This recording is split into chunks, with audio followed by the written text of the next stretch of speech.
তোমার স্বপ্ন যদি হয়ে থাকে ঢাকা কলেজে পড়া, তাহলে আজকে এই ভিডিওটি বেসিক্যালি তোমার জন্য। আজকের এই ভিডিওতে বলবো ঢাকা কলেজে তুমি কেন পড়বে, ঢাকা কলেজে পড়তে কত পয়েন্ট লাগে বা কত মার্কস হলে তুমি ঢাকা কলেজে পড়তে পারো, এবং ঢাকা কলেজে পড়লে তুমি কি কি ধরনের ফেসিলিটি পাবা।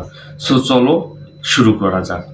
তো প্রথম অবস্থায় তুমি কেন ঢাকা কলেজে পড়বা, দেখো আমি যদি বলি যে বাংলাদেশের মধ্যে টপ কিছু কলেজের নাম, তো এর মধ্যে অন্যতম লিস্টে থাকবে ঢাকা কলেজ। এবং ঢাকার মধ্যে যদি বলি টপ 5টা কলেজ বলো, এই টপ 5টা কলেজের মধ্যে টপ 2 এর মধ্যে থাকবে হয়তো আমাদের এই ঢাকা কলেজ। তো ঢাকা কলেজে পড়লে মাস্ট তুমি একটা ভালো একটা রেজাল্ট করতে পারবা। এটা হলো সরকারি, বাট এটা প্রাইভেট থেকেও অনেক বেশি স্ট্রিক্ট। তো তোমরা এই বিষয়ে হয়তো অবগতি আছো যে ঢাকা কলেজে যারা পড়াশোনা করে তাদের চুল থাকে আর্মি কাটিং। তুমি যত বড়ই মাস্টার হও না কেন, তোমাকে হয়ে যেতে হবে আর্মির মতো স্ট্রিক্ট। এবং ঢাকা কলেজে পড়াশোনার মান অন্য 10টা প্রাইভেট কলেজ থেকেও অনেক বেশি ভিন্ন, কারণ ঢাকা কলেজে সরকারি কলেজের মতো পড়াশোনা করা হয় না, সম্পূর্ণ একটি প্রাইভেট কলেজের মতো পড়াশোনা করা হয়। এবং এখান থেকে রেজাল্ট সবসময় ভালো, এবং সবসময় প্লাসের পরিমাণ যেরকম থাকে পাশের হাত থাকে তো 100%-এর কাছাকাছি সবসময়। এবার আসি ঢাকা কলেজে পড়তে হলে তোমার কত পয়েন্ট লাগবে বা কত মার্কস লাগবে। সায়েন্সের জন্য মাস্ট 5 তো লাগবেই, তার থেকে বড় কথা 1150 নিচে হলে তুমি চান্স পাবা না, ডেফিনেটলি 1150 উপরে থাকতে হবে।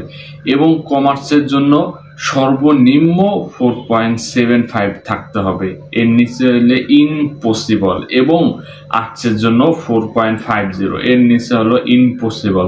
সো এইসব রিকোয়ারমেন্ট যদি থাকে তাহলে তুমি ঢাকা কলেজে অ্যাপ্লাই করতে পারবা, এবং ঢাকা কলেজে পড়ার জন্য তোমার এই সুযোগটা হবে। এবং তুমি যদি ঢাকা কলেজে পড়াশোনা করো, তোমার ইন ফিউচারে তোমার জন্য অনেক বেশি ভালো হবে, কারণ ঢাকা কলেজ থেকে যারাই পড়াশোনা করে বের হয় না কেন সবাই কম বেশি সাকসেসফুল হয়। এবং যখন দেখবা দেন তোমার ফ্রেন্ড সার্কেলের মধ্যে সাকসেসের রেশিওগুলো ভালো হচ্ছে, তখন দেখবা দেন তুমি নিজেও অটোমেটিকলি সাকসেসফুল পারসন হয়ে যাচ্ছ।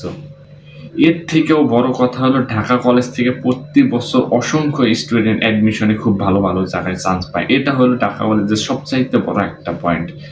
ঢাকা কলেজে পড়লে তুমি অ্যাডমিশনটা তোমার জন্য অনেক বেশি হেল্পফুল হবে। এবং ঢাকা কলেজে আরেকটা বড় সাকসেস হলো যে এই যে লাস্ট কিছুদিন আগে এসআই পরীক্ষা হলো, এখান থেকে দেখা গেছে যে টপ 2 এর মধ্যে এসআই ছিল, তারপরে বিসিএস যে লাস্ট আমাদের এক বড় ভাই বিসিএস চান্স পেয়েছে। এছাড়াও ঢাকা কলেজ থেকে যারাই পড়াশোনা করে না কেন সবার সাকসেস রেশিওটা অনেক বেশি থাকে। তো এত ফেসিলিটি থাকা সত্ত্বেও তুমি কেন ঢাকা কলেজে পড়বা না? সো ঢাকা কলেজে পড়লে কি ভাইয়া বাহিরে আলাদা প্রাইভেট পড়া লাগে কিনা, তো লাস্ট একটা ভিডিও আমি আপলোড করছিলাম ঢাকা কলেজ নিয়ে, সেখানেও একই কথা বলছিলাম এবং এখনো একই কথা বলি দেন।